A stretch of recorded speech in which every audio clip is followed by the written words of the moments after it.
of right. I don't wanna fight tonight, I'ma let you be right. I don't wanna fight tonight, I'ma let you be right. Let you be right. And they say that a hero can save us. I'm not gonna stand here and wait. You better own all I know what your favorite guy. They're off to find the hero of the day. Somebody save me. Let your warm hands break right through. Somebody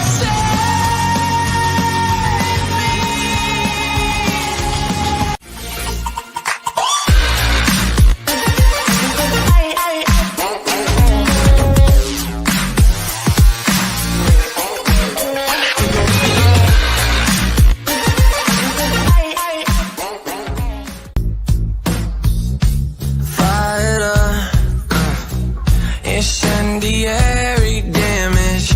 Welcome, everyone, to the official debate section. This debate is being conducted under health and safety protocols designed by the Cleveland Clinic. Let's get it started in here. We are back. Hey, Welcome. what's going Hey, on, Peter, everybody? Fanta. Glad you guys could be here. We have got, of course, have a great guest tonight, but we're going to also have a debate. Let's see. Stanley's with us this evening. What's How you going doing, on, Stanley? Good to see you, man. Of course, we've got Pete in the chat. Hey, Fanta Peter, saying, what's going on? All right. Hopefully some more folks from Bancroft Show will come join us. I sort of threw in a few hints to come over here with us tonight. Our debate will be about heroes standing up for what is right. And we're also going to have a look at a campaign, and that campaign will be by this guy, Ben from Outlaw Knights. How you doing, Ben?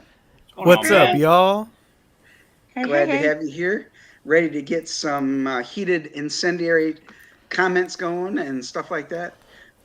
Yeah, let's get it Absolutely. heated. I'm already enraged. Oh, awesome. This is going to be good. Perfect. So, There we go. so here's what we're going to do. We are going to debate whether or not heroes still need to stand up for what is right. We talked a while ago about, do we even still need heroes?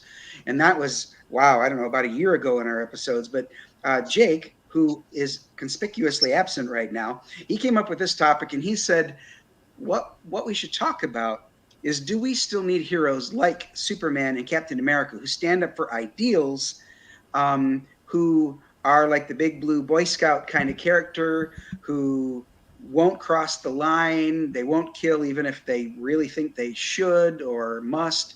They'll do everything they can to avoid it. Those are the heroic standards. Or has the audience shifted now where only characters like Wolverine, Punisher, Deadpool, the ones who do cross the line frequently and sometimes in a comedic way, but crossing the line became the norm. So just going to talk about, do we really need heroes? So with that in mind, since you're the guest, Ben, you get to decide which side of that debate you want to be on. And keep in mind, everyone watching, this is all meant to be for fun. Nobody get all butthurt about it. So Yeah, I got to play this. I'm serious. I got to play this.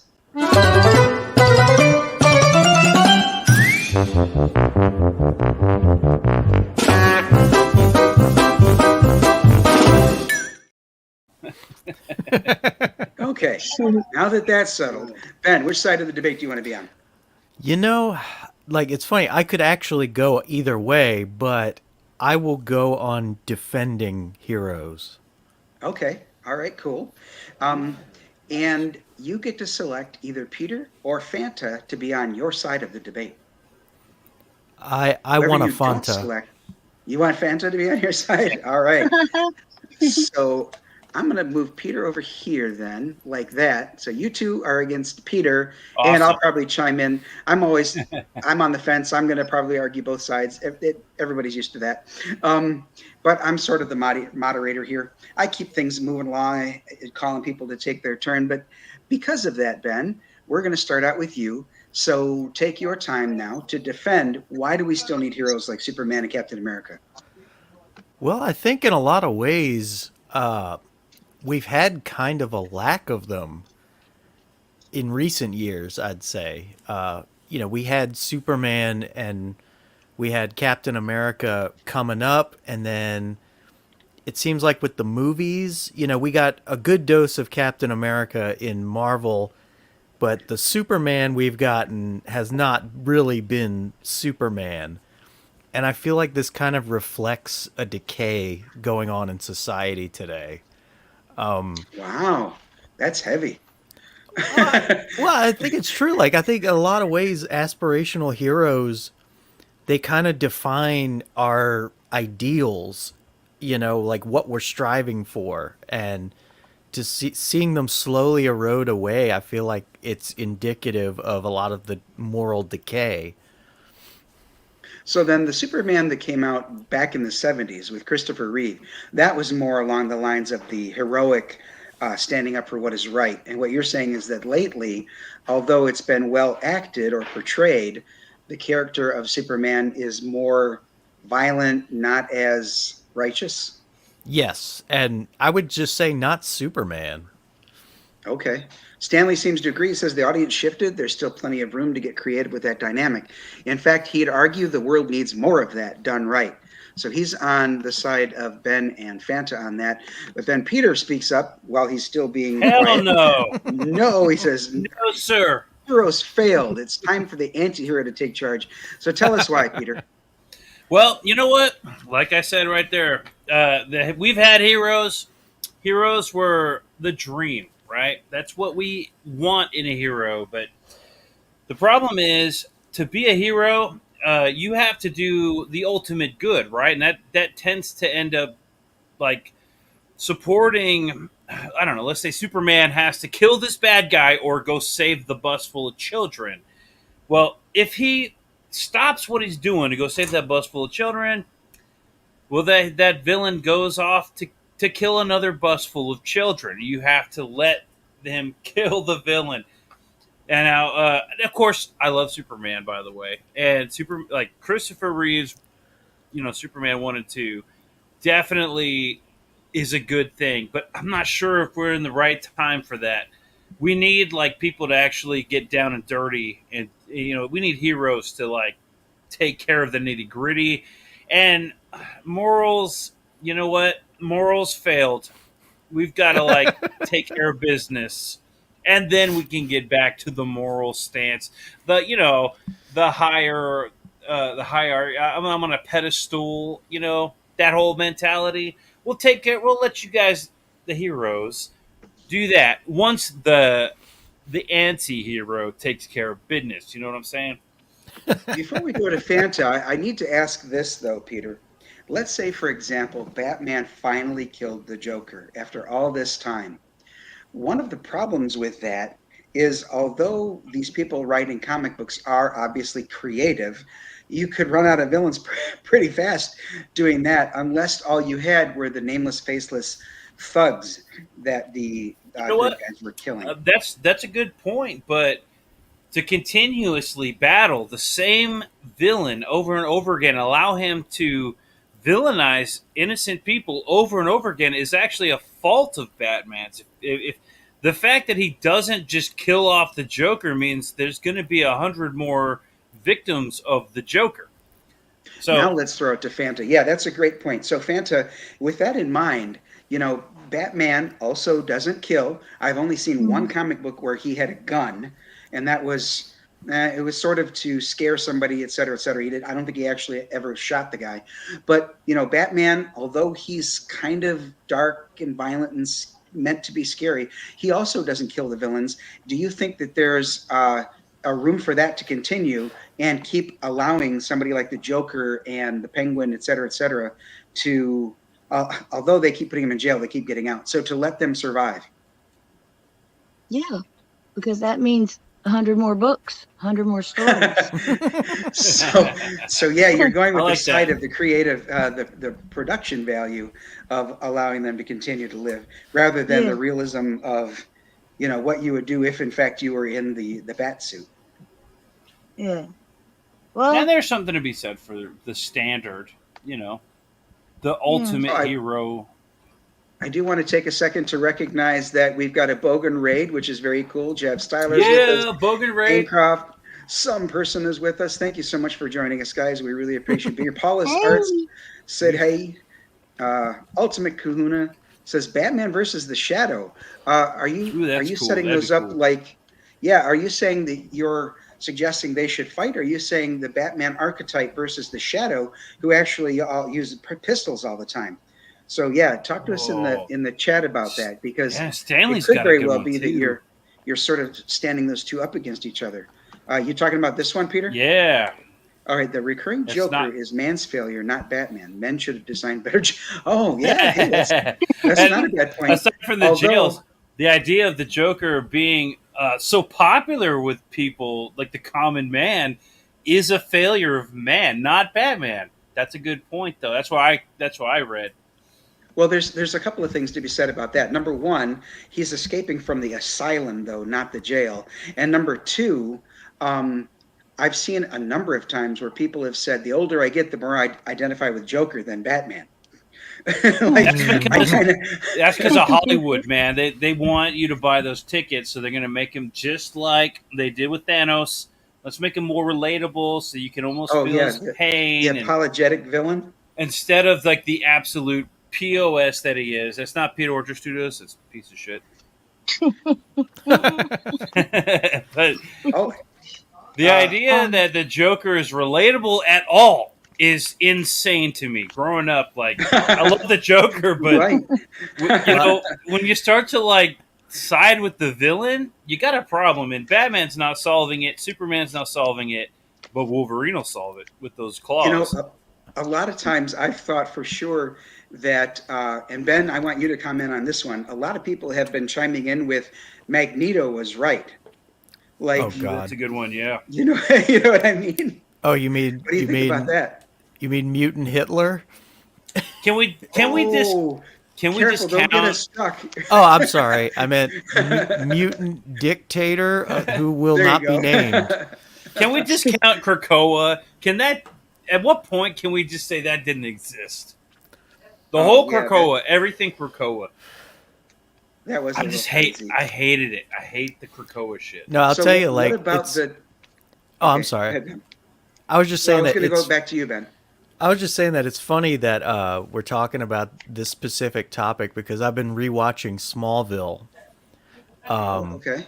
which I really, I was a big fan of it, and I think one of the things I really enjoy about it is how they show Lex Luthor. It's like they're showing the villain in terms of like, as a human, and it's like it's like there is some good in there, but it's been warped and twisted. And the idea is that like our hero, Superman, is trying to get that good out of him. Or you know what I mean, like bring it out of Yeah. him.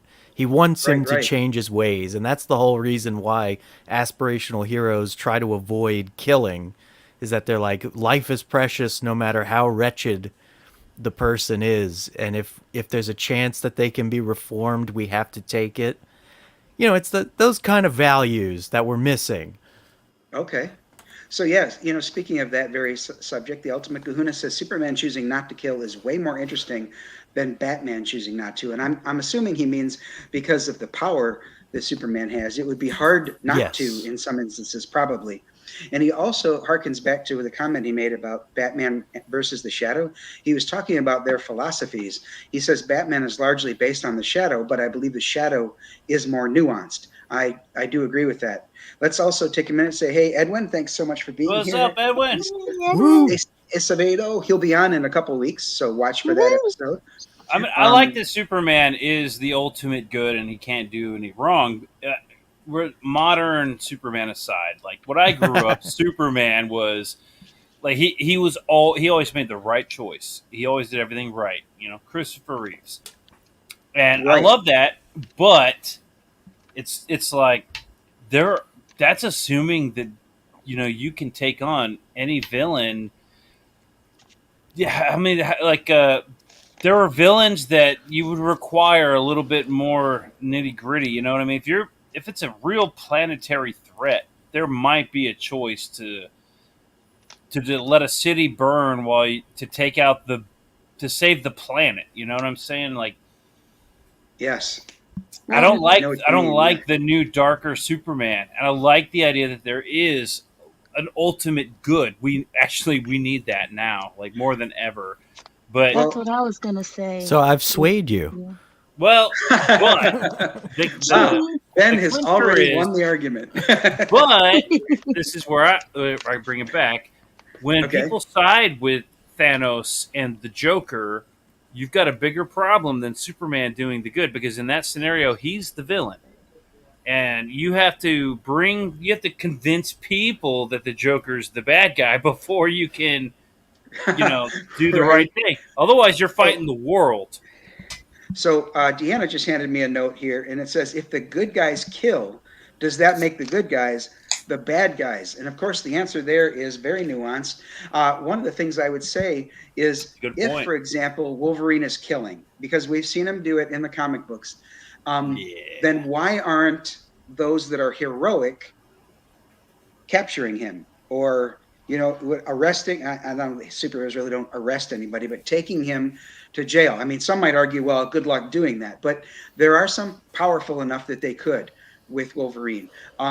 Same thing with Punisher, same thing with I'm trying to think, are there DC heroes that kill? I guess Green Arrow did for a while. When I was looking at his story by Mike Grell, Green Arrow got very dark, and somebody captured and tortured Black Canary, and Green Arrow went at him with real arrowheads, not punching box gloves, arrows and sonic arrows and stuff. He was going for the kill. He got the guy right through the eye socket. So I Are you mean, talking about like so, Justice League, or it's like in the Watchmen considered DC like? they are DC now, but yeah, I was thinking more along the lines of the core DC characters before Watchmen was folded into it. I mean, I think that if the heroes, and I say that term in quotes now, started killing, the true heroic characters like Superman, Captain America, it would behoove them to shut them down. Well, yeah. If you got a hero runner, if their canon is that like the heroes can't be killing people, but then you got a hero running around killing, it is behooves the heroes to stop them from killing. Right. I think a long time now, Punisher, Wolverine, etc., have gone sort of unchecked just because, oh well, they do what needs to be done. Well, how is that any better than the villain then? Who, I mean, it's premeditated killing, right? They're seeking out the the bad guy to go kill them. That makes it no different than, say, Magneto going after Shaw in the movie. I know that wasn't comic book canon, but in the movie First Class, Magneto had it in his mind he was going to find and kill Sebastian Shaw. Um, And even so in the how Days of Future Past, he agreed to stop this horrible future that happened, but in the end, he took advantage of that by trying to make a new future by over enslaving, taking over the Sentinels and enslaving oh mankind yes, himself. right. So it's like every chance he gets, he's going to do something horrible. So that does make him worse than Wolverine, yes. But the idea that Wolverine or Batman or anybody who goes and kills the villain, you know, I think that it makes him no better, really.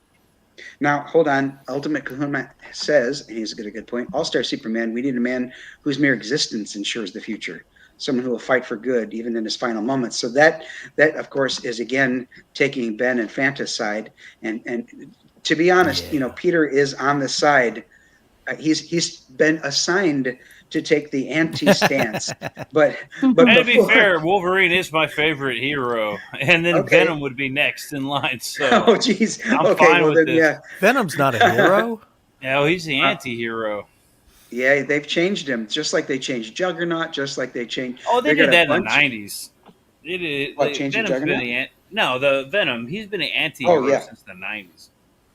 So Stanley says there's a story in the character's arc from being a rogue anti-hero to a true hero. Wolverine is more interesting because he was trying to be a better person with the X-Men. Well, either he was trying or Xavier was trying to help him do that. Also, if you Um, read the comics, it wasn't hard to convince Wolverine to join the X Men. Professor X basically said, "Hey, uh, instead of killing a bunch of all these guys, how about you join us?" And then Wolverine's like, "I don't know. Okay." That's like Why not? it wasn't a big deal until he joined the X Men. Then it was like a huge drama load of like, God, did he just kill that guy? Oh no! We, you guys saw the Daredevil Netflix series, right? Oh yeah, yes, that was so Yeah, good. like absolutely. in season 2, like they brought up the exact conundrum we were talking about with Punisher. It was like where Daredevil said, like, no, you're no better than the guys you're killing. And he's like, hey, man, like, I'm doing what has to be done. And someday you may end up being just like me and all that. Right. And the same Yep. goes, yeah, with Daredevil. He just beats ass, right? That's what he Yeah. does. That Yeah. was Right. that Yeah, I was like gonna be this. my point. I'm sorry, Peter. No, go ahead. I was just gonna say, and as I've always said, I do not know comics like you guys know comics. I know movies and TV and things Uh-huh. like that. I know Um, I know very little comics. Like I was oh very casual about them growing up. yeah, I'm just getting into them, and it's all indie, so that's exciting. But I was just gonna say more to a realistic thing is that I'll say quote unquote kids, um, they're on social media platforms. They're going to movies maybe and things like that, and they get influenced. Yes, anti-heroes are hilarious. Like say take Negan on Walking Dead, the TV series. Oh You yeah. hated it. You loved him Oh because yeah, he was badass and funny, but you hated him at the same time. I hated him. I Um, Yep. never liked. yeah, that's Right. all well and good because we can take that in and process it. Kids, Eh, though, they just take what they see and go do it. They don't think of the Yeah. repercussions or They anything. do So that's idolize them. why, Yeah, you're right. yeah, that's why I think we do need Supermans. We do need Batmans to show them you can fight against what's wrong, but you don't have to sink to the level of the person you're fighting. Does that make Amen. That's where sense? I would say that uh, would like I say Superman were to like the classic, the ultimate Superman, right? Christopher Reeves. Mm, If he were to hit the shelves today, or it be put into the sphere of kids, because kids don't go to comic book stores, yeah. but let's say within the sphere of the kids, they get that classic Christopher Reeves. Would they even watch it, or would they think it's boring? Like the old Well, Batman, 67 or whatever that is. Batman. right. I Well, love that. I love that show. Batman was awesome, but I don't think that would fly today. I don't think anybody would. no, no, you're right. It's dated, and I think so would the Superman of the late 1970s would be considered dated. I think that they could still portray him as that heroic and righteous without being, campy. What we would look at today as kind of campy and cringe. If you were to Deadpool. watch Superman today, uh, the one that came out in the late 70s, it would seem kind of campy, almost to the point of campiness like Batman, the TV series that you're alluding to. Um, but I still think they could do it today and make him heroic. And I actually kind of agree with that. Like what Stanley's saying, it could be done. This is where the argument goes from, like, do we need these superheroes versus anti-heroes, or if we're looking on a financial sense, like obviously the anti-hero is more popular, it's going to make more money. Whether or not society needs that is kind of the next question in line here, right? Well, Do it we goes need along with more what Wolverine, or do we actually need a Christopher Reeves style Superman? Well, it goes An along with actual what hero. Fanta said, where Fanta says we do need to have those morals to stack up. And you said it before the show started. I'm going to give you credit, Peter, that we need someone like Superman to show us when someone else, like Wolverine, crosses the line. Otherwise, like Fanta alluded to, we're going to idolize the anti-hero and vigilantism will become a real thing.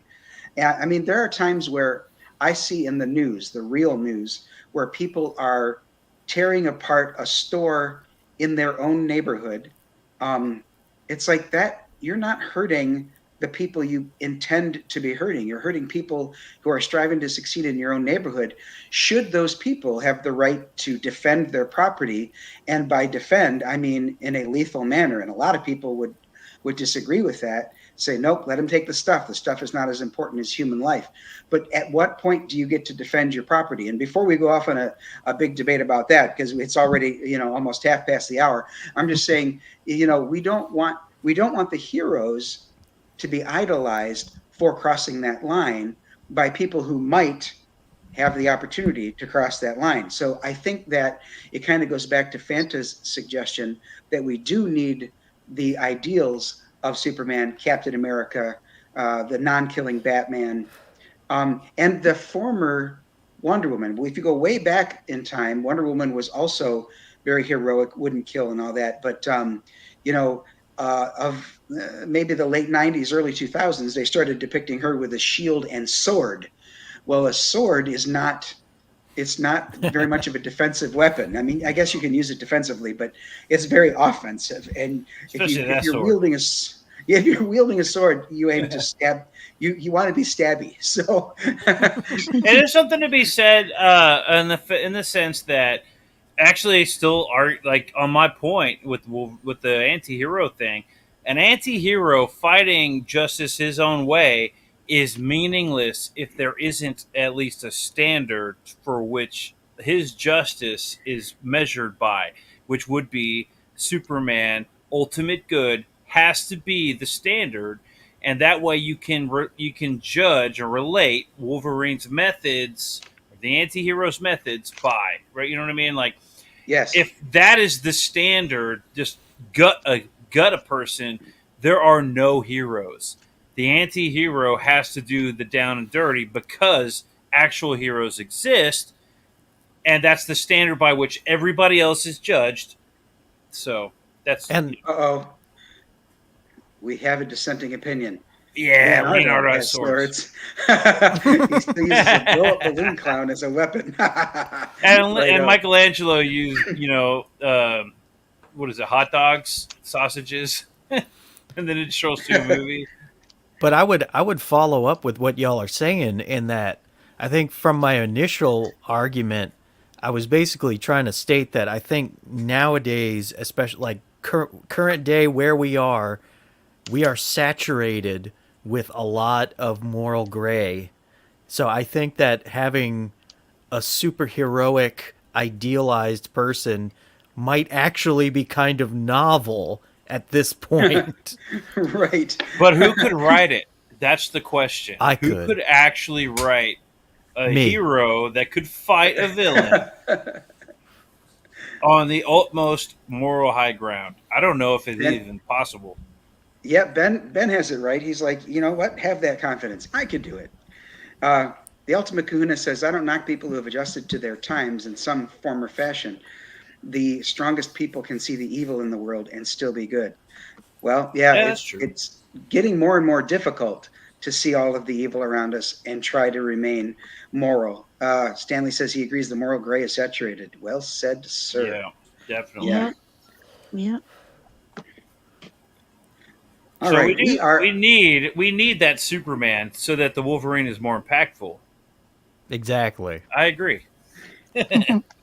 all right. So Ben and Fanta, you've swayed Peter. I was on the fence, so we're gonna say Ben, you've won the debate.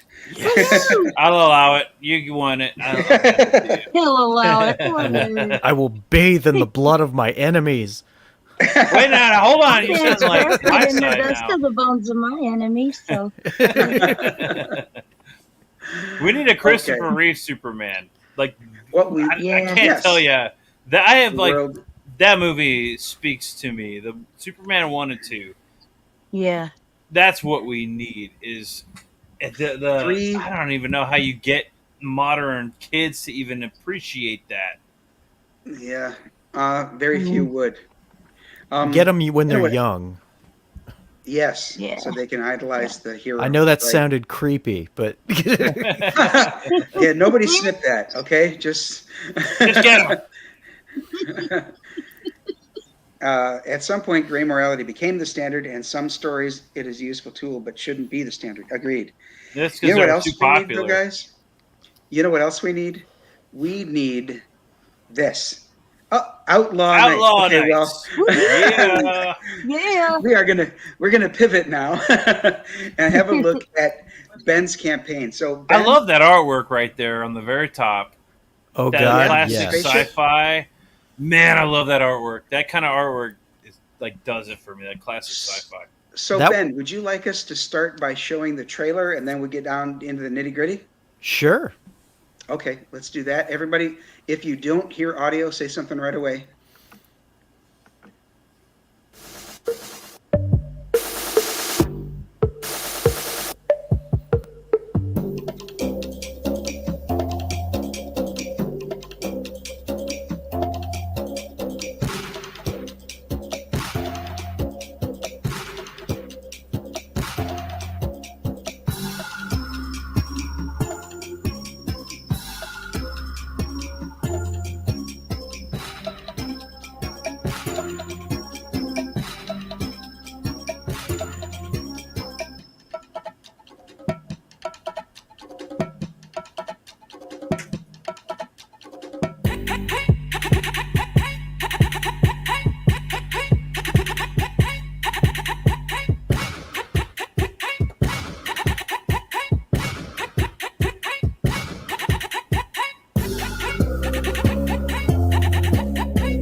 I liked him cutting that dude's arm off. That was awesome. I was just going to say, this book is not for children. It's not for children, but it's clearly about ideal heroes. I mean, Oh, okay. If you say so. Tell us what it is about, Ben.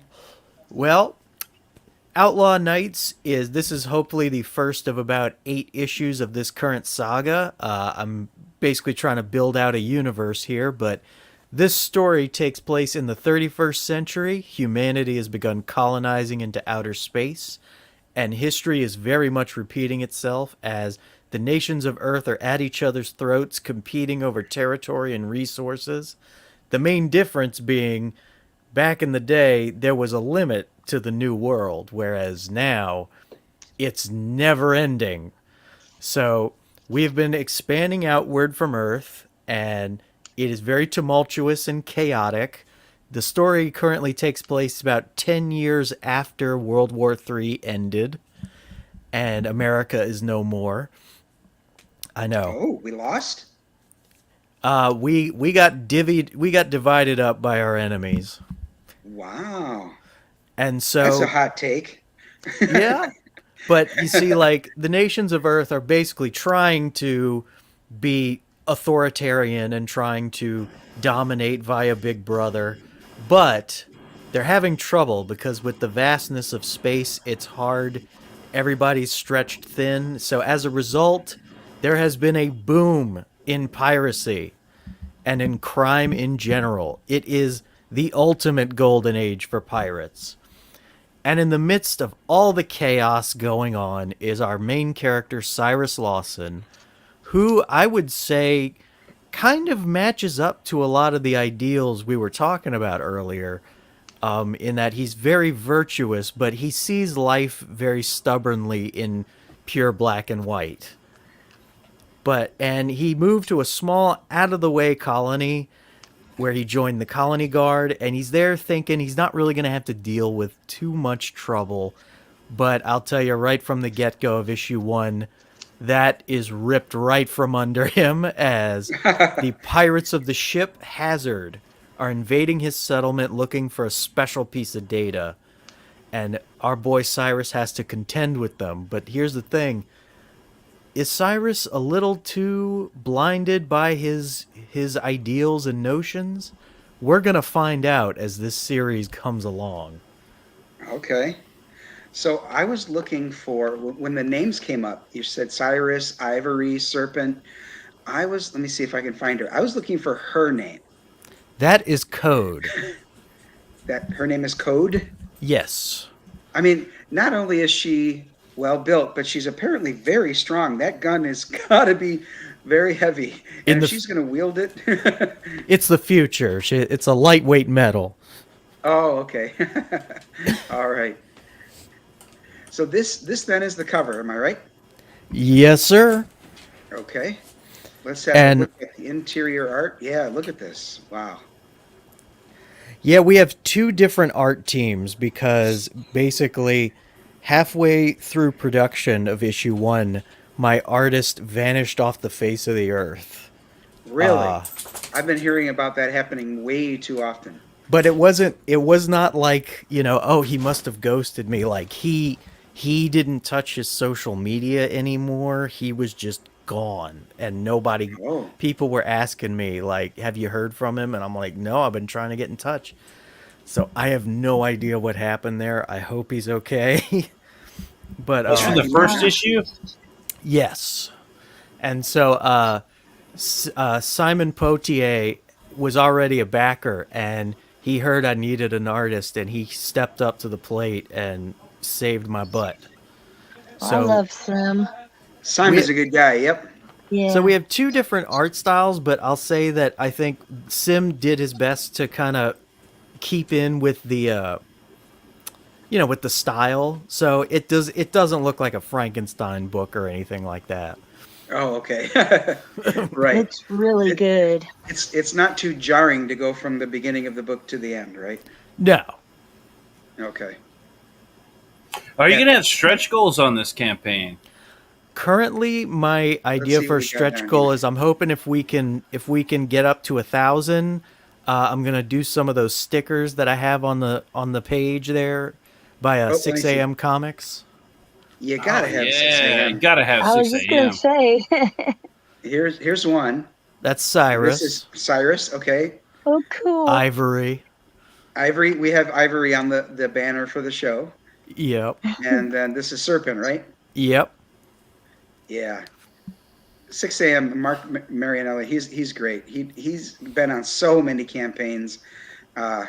Yeah, you can't have a campaign without a 6 a.m. sticker, and I'm sure he's very appreciative that that's how everybody feels. Oh, Yeah. absolutely. Yep. All right, so let's go up to the top here for a moment. We've got 3 days left. So for those of you who are considering backing this, get on it. You've got 3 days, which is just until the end of this week. So yeah, the end of this month. Get on this. It is funded, so you're going to get your book if you back this, right? So let's look Absolutely. for that. And we talked before the show. I hope you don't mind me saying this, Ben, but we talked before the show. If you're not exactly an Indiegogo kind of person because things have changed in your opinion, he does intend to go to Fund My Comic eventually. In fact, Yes. fairly soon. So if that's where you'd prefer to back it, then please do that. We want to get eyes on this book, whether it's here or on Fund My Comic. We like what Luke is doing over there too. But either way, it looks like you're going to get your book. So, back with confidence here. You have fulfilled issue 1, right? Yes. Okay, so I didn't want to say that without making sure. So he has fulfilled a book before. So there's another something that lends credibility to Ben's ability to get this stuff in your hands. So, yeah, you definitely worth backing. Let's have a look at the tiers here. If you could go ahead and walk us through it, Ben. Well, they're pretty simple, really. I mean, we've got a digital tier, we've got a physical tier. I keep my campaigns simple and to the point, really. Especially since I feel like I'm not really in a position to put out too much side merch, because I do worry about I want to make sure 100% sure that I can get everything done on time, because that's very Oh, boy. important to me. I hear you, man. I am so struggling right now with getting a couple of things for a campaign that's already late. And I just got word today that the hardcovers aren't going to come to me tomorrow like they promised. It's going to come next week. It's like, Of course. stop Stop delaying me week after week. Oh, we're sorry for the inconvenience. You don't understand. There's more than 100 people who are like, hey, Dojo, what's going on? Yeah. Oh yeah, the biggest thing I've learned, like I learned way back when I was doing film, that whenever you start off an artistic project or endeavor, you have to expect that you're gonna run into some delays. Like it's just gonna happen, no matter what. Yes. Lesson learned. So yeah, looking at the tiers here, you're right. You did keep it simple. A digital for those who don't want to pay for like international shipping, for example. You've got the physical, which is very reasonably priced. I see 40% off of the Yeah. $25. How big is that? $15 is yeah. How many It's pages? 25 pages.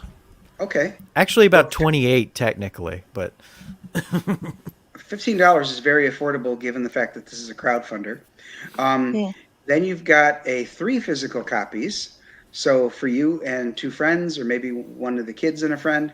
And oh yeah, then the I put retailers. I put that one up by request. Really? Did somebody explain why they wanted 3? No, but if somebody says they want 3 copies, I ain't gonna say no. I mean, Well, right, and you gave it a discount for 3 copies because 3 of them individually would have been $45. So Yep. on top of the discount that you're already providing, you're now giving them a further discount on the 3 copies. So gotta like that. And then of course the retailers tier. Now, how much? Let me see. How much is that for? 130. How many copies do they get? I believe about Doesn't say 10, here. Let me see. If I click it, I'm not going to dox me, am I? No. probably. Yep. Get this special deal for 10 copies. I think I would only dox me if I hit get this perk, which I'm not going to do online, on stream. I don't need to be doxed, given how some people take these shows far too seriously. Well, uh, Intentionally misinterpreting what are the fun we're trying to have here. All right, so let's see here. What else can we talk about? Oh, look at this. Back to what Peter was saying earlier. This top panel here with the ring. Tell us about that. What is that ring there? What does that represent? that is a security checkpoint that pretty much draws all nearby ships with a gravity well, and it's to Really? ensure that they monitor who's coming in and who's coming out. That's interesting. In the vastness of Whoa. space, you've got a security checkpoint. I've never heard of that kind of thing. That's pretty. I like that. That's unique. Yeah. And she reminds me of Uhura. Who is this? Yes, I mean she's just a part of one of the security team that Okay. our band of pirates is blowing through, and yeah, no, Render did base that particular image itself off of a famous shot of Uhura. Like Oh, okay. Yes. he wanted to pay homage to her. Oh, awesome. That's like so that. cool. Michelle, what's her last name? Somebody help me here. You talk about Trekkie. Uhura? Yeah. I Isn't don't she- remember. I think her I name for the is just life- went Michelle. blank. I'm not much of a Trekkie. I'm more Are you of a talking Star about Wars. Star Trek? Yeah, Star Trek. Yeah, What's Uhura's real name? I went blank. In India, Nasidia or something like that, Uhura. Hold on, give me a second. What are you talking? I think her name is Michelle, dude. And it's not. No, it's not. It's not that. It's like She's not in a city. Well, she is in a city, probably. All right, I have to look it up then. No, Neota. It's Neota. I remembered hearing Nichelle her Nichols. Her name is Nichelle. Oh, I thought you were talking about like Uhura's actual Thank you. name. Is No. Neota Uhura? No. You're talking about the actress's name. Yeah. I was close when I said Michelle, but it starts with an N, as in Nancy. Nichelle Nichols. I think Yeah. she was in Deadpool, but I think she passed, didn't she? Probably. I think so. Let me Michelle see. Nichols, Hang on. is Star Trek 5 is what I'm talking about. Yep, she You know, passed in we- July of 2022. Yeah. Bummer. That moon scene where she's like dancing with the leaves. What the hell are you talking about? What? I was talking about the Final Frontier, man. Are you on the dark web or something? Clear your No, history. I'm talking my childhood, watching the Star Trek before Undiscovered Country came out. Star Trek 5. She has that scene where she's like doing the seductress dance in front of the moon. Okay, see, for a minute there, I thought maybe he went Rule 34 on us, and I'm like, hold on now. Nah, man. I don't know what that rule is. Oh, well, simply put, and to keep it tactful, for anything you can find in any medium, whether it's comics or movies or novels or whatever, there's a porn version of it. Okay. All right. That's Rule 34. 34. All right. Yep. And nowadays they're higher production quality than the movies that they're aping off of. You didn't even need it. Fake. Most of the Or so time we've heard. in Star Trek, they got it right there, front and center. I think Star Trek had the first interracial kiss between Uhura and Captain Kirk. Yeah, Yes. but that's right. Yep. And what does God need with a starship? What? What does God need with a starship? I don't. Is this a riddle? I understand your words, but I don't understand why you're asking the question. Did You you gotta have watch a starship? Star Trek 5, bro. You gotta watch it. Okay, I guess Gotta so. go back. Thank you, Shadowhawk Talks. He gets it. I was mostly a Okay. TNG guy. Let me see. Where is Shadowhawk Talks? Where does he say that? The most recent. He says, "Hail." Oh, he's just saying hail. Okay, all right. Oh, so Ultimate Kahuna is getting "I aim to misbehave" vibe. Now that one I can identify with. That's Firefly, right? Yeah. It's I'm funny, a big a- Firefly fan. A friend of mine years ago, because I was thinking of this idea. I've been thinking about it for at least like 16, 17 years. And I think about almost 10 years ago, a friend of mine showed me the pilot of Firefly. And I was still thinking about my Outlaw Nights ideas. And as I'm watching it, I'm like, damn it, they took so many of the ideas I wanted to do. So I didn't Oh, that watch show any is more of awesome. the show, and I had to reconfigure my story thanks to Firefly. man. Man, that show is awesome. And then the Serenity movie afterwards was supposed to be season 2, but they didn't get greenlit for season 2, so they just threw the whole thing in a movie. And that's actually the first thing I watched was the Serenity movie, and thought it was like one of the coolest sci-fi's yet ever. And then I found out there's a whole series, a one season show based on it, and the show was even better than the movie. I was like, wow, that's awesome. This is like as good as when I found out about Farscape. This is one of those instances when you're talking about Firefly where the true villain of the show is the network, because they kept putting it up against shows that were already well established. They kept moving the time around when it was aired, so fans would be like, wait, where's Firefly? Oh, they moved it to a different night. So they did that, and then they canceled it after just one season when it was building a following. I'm not going to say it had an enormous following yet, but it was only one season in, so not everybody had heard of it yet. But Was for it a show to Fox? be, yeah, it was Fox. For a Fox show is to be- renowned for canceling shows. for a show Yeah. to be canceled and then later have an entire live action movie succeed.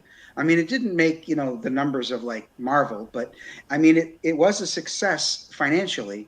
For that to succeed after the show was canceled after just one season speaks very highly of how well it was done. I think that it was done such a disservice. I'm such a big fan of Firefly that the ensemble cast, and they're constantly coming together at conventions and things like that. And people ask them, "Are you going to do a reunion?"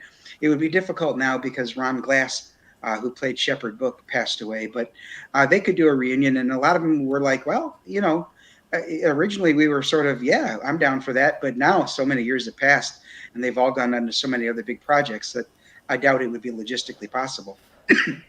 Yeah, it's like Lex. If they were to try and redo Lex, they should just redo Lex. Like if they're gonna do Firefly, they need to just redo it Oh, with a don't new say cast. Yeah, the Ah. sad thing about No, Ben Could is be right. done. The sad thing about that is they would make it woke somehow, and it would suck. Yeah, that's the problem. That's the concern. Times are a little different. I don't like the woke shit, but if they're gonna redo it, they'd have to get it. And I love the original cast on both those shows. I don't know how you would redo it, but you know what? Yeah. Maybe that's a problem with the fact that we don't have like stars like we used to have. We used to have like actors and actresses that were so good that you would actually support whatever project they're in. And now everybody's just kind of bland on these shows. I don't really Well, care not about any only of them. that, not only that, Peter, but what's happening a lot, I'd say over the last 10 years, is actors, actresses, and a lot of rock stars are coming out with all of their political ideologies, and it's wrecking them for like half of the potential audience. Like, I used to be a De Niro fan. I think he's a arrogant clown nowadays, which is a shame New video. because I used to like him. You know what I mean? It's like, but now he's become a caricature of It's like himself. Mark Hamill and George Yeah. Takei. I like their careers. I like what they've done. I'm not going to hold their current old views against their past work. Well, You know what I mean? that's good of you, but keep in mind they're bifurcating their own audience because Yes. not a lot of people That's true. feel that way. I feel like I'm a little bit more educated than to let some senile person and their wrong views affect my view of their previous work. Like I still like Star Trek. I still like George Takei and Futurama. You know, I'm going, oh my, like I love it. I hate his Twitter. His Twitter is obnoxious and it's annoying. But you know what? It needs to exist because then there's nobody to like. If there wasn't some asshole sitting there criticizing everything that I think to be true, I wouldn't second guess what I know to be true and not research. You know what I mean? Like I've got these guys out there that I look up to that I think are awesome. They're saying that everything I believe is wrong. So I have to actually deep dive and am I wrong? I have to research and then come around and be like, no, I'm not wrong. This guy's just crazy. But I like the fact that he's challenging my beliefs. And there are a lot of people that are just fall in line and believe whatever. But I Exactly. like the idea of being challenged and having to do that research because it just validates my opinion, my point of view even more. And George So- Takei, I love you for that, bro. Your opinions are batshit crazy, but I love you for challenging mine. Yeah, I have He to was say, at a- for. Oh, go ahead, Fanta. I was just gonna say he was one of the guests at the con that I went to where I met James O'Barr. Oh, yeah? But we only went one day, so I didn't. And I wasn't really excited about him because of the way he is now. Oh, okay. You know, I Yeah. think along the same lines as Peter was saying, I still would like to meet him, I think, even though I think he's crazy. I think it'd be cool to say hey and maybe get an autograph or something. I don't know. I don't like to stand in those big long lines to pay him to put his name to a piece of paper. I was at a con and I saw Hayden Panettiere there from the show Heroes. She was the cheerleader. Yeah. Oh yeah. And she was also on, I think it was called Nashville, where she was a singer on the show or something like that. And turns out she can sing. But, you know, I saw her at a con and I saw the line to meet her and I'm like, yeah, well, there she is. I can see her. That's good enough. I'm done. Can I tell I you don't- who had the longest line the day that I was there? Uh-huh. Who? Okay. We're standing in line for James O'Barr, and my son Okay. looks over like a couple, the table over, and he's like, "Who's Lindsay Wagner?" And I went, "What? That's the Violent Woman," you know. But I totally forgot about her because I was so enamored with James O'Barr. But the Right. person that had the longest line was Steve from Blue's Clues. Are you kidding me? That makes I'm sense. That's serious. awesome. Yeah. Now, my kids watched Blue's Clues a lot growing up. Yeah, Joe Did you didn't get do that it for me. autograph? After Steve left, Tell me you got that Um, autograph. I How did many- not. My son's friend did though, and he had a picture that he had taken with Steve back in the day when he was on Blue's Clues, and he signed it, "Thanks for still being a friend," or something Oh like my that. gosh, that's And then great. The guy cried and everything. Wow. So yeah, That's awesome. That's a good story. eBay. Just kidding. Yeah, I gotta warn y'all. I think the actor who plays Cyrus in Outlaw Nights, he's been saying a lot of weird shit on Twitter. Just ignore it. Oh, yeah, you can't let him go off like that. You got to rein him in, bud. I'm telling you. He's young. Yeah, yeah. That's how they are. You gotta tell them. They gotta have either an NDA or they need to be under a the socials contract or something like that. At least till the show is in syndication. Yeah, Well, it's that unfortunate that these stars have to feel like their opinion matters. Like, just do your job, act, do a great job, build a fan base. You don't have to influence people with you. You clearly don't. You're not educated. A lot of these people are not very educated, and they just regurgitate opinions based on CNN or whatever. Just act. You're So, gonna either lose your fan base or split your shit in half. so Ben was trying to bring us back to Outlaw Nights, and I don't blame him. Yeah, Uh, yeah. no, I was no, Ben, I was just making a no, no, joke. no. We're here to talk about your campaign in the second half of the show. So, you know what? Real quick though, who would you cast as Cyrus? See, that's a tough one. I don't like the only one I can positively cast like perfect in my head. Uh, did you guys ever watch the Arrow show? Oh Uh-huh. yeah. Yeah, No. the guy who played Deathstroke on Arrow Okay. would be Yeah. perfect as Ivory. Oh, okay. I knew you were going to say Ivory. I just wasn't sure what actor you were going to select. So let's see here. By just his look, or you think for his characterization too? I think a bit of both. Okay. Um, I mean, like Ivory's mixed race, and he's the personality of the series in my opinion. He's actually my favorite character because he's kind of Cyrus's foil because Cyrus is very uptight and all about doing the right thing. Ivory is laid back, drinking, runs his pirate ship kind of like it's just a big clubhouse for all of them, and he's willing to Oh, do what so it takes to get he's not ahead. just a foil; he's also his enemy.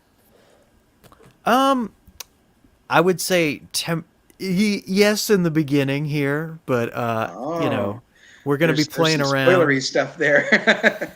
We're gonna be playing around. Like I'll say, like the heart of the series dynamic is gonna be Ivory and Cyrus. Okay. And what part does Serpent play? Is he on Cyrus's side or Ivory's? Ivory's he's the quartermaster of their ship, and he's Oh, very okay. sly and he's a con man, but he's taken a liking to Cyrus.